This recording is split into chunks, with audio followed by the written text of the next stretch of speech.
I'm Rabbi Alan Silverstein. I'm the rabbi of Congregation Agudath Israel in Caldwell, New Jersey. This time of year we have a rabbinic phrase, Misha Nichnas Adar Marbim B'Simcha. When Adar arrives, we should increase our simcha, our joy.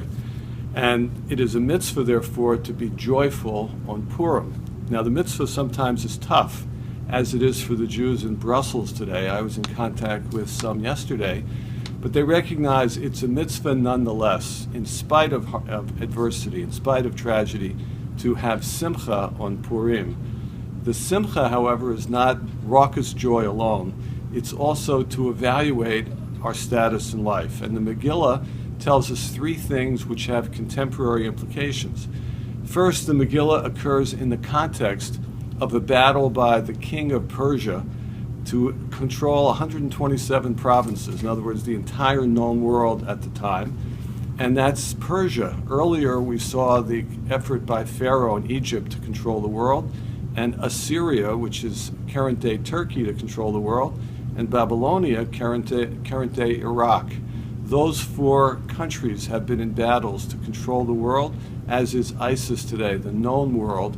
And that is a concern we should always have, to watch those types of people who are trying to dominate entire sectors of society.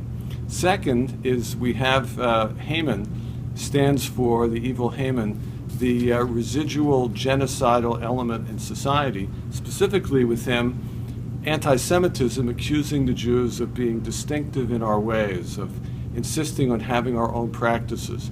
We have to always be at the forefront in defending embattled minorities who are slandered with words and accusations and innuendo and political thought, and therefore we must promote a society, we learn from the book of Esther, in which America should be a place which has a beautiful symphony in which each ethnic, religious, social, and other group plays its instrument in the most beautiful way, creating a sound that is to be emulated throughout the globe.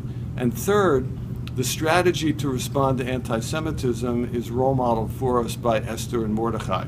What they do is they take a look not only at Jewish practices of mourning, of bereavement, of sadness, of prayer, the kinds of things that obviously are happening in Brussels today, but they also take a look at the cultural strategies of the time in order to win a victory. The cultural strategy in the Megillah are political parties, not parties of politics, but celebratory parties. There are 10 occasions in the Megillah where Achashverosh, and then later Haman, and then Mordechai and Esther and others arrange for party atmospheres.